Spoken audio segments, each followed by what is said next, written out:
એક સવાલ પૂછું, તમે અહીં તમારી પેન ઠીક કરવા આવ્યા છો કે કંઈક લખવા આવ્યા છો?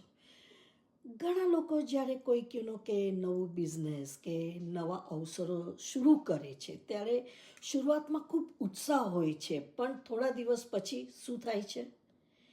કોઈ કહે છે પ્લાન થોડું અલગ લાગે છે તો સારું, એમ કે કંઈક વિચાર કરીએ આપણે.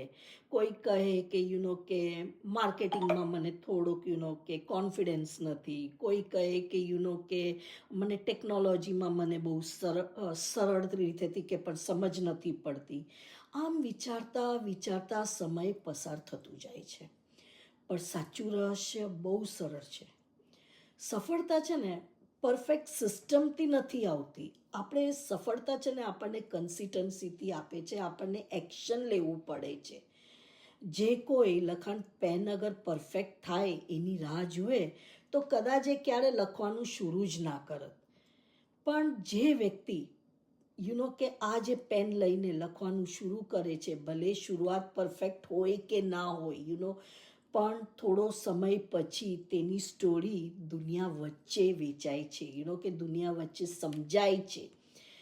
તો આજના સમયમાં કે ઘણા લોકો સમયની આછાત એટલે કે ગાઈડન્સની આછાત, કે રાઈટ ડાયરેક્શનના કારણે પોતાના ક્ષમતાને ઉપયોગમાં લઈ શકતા નથી.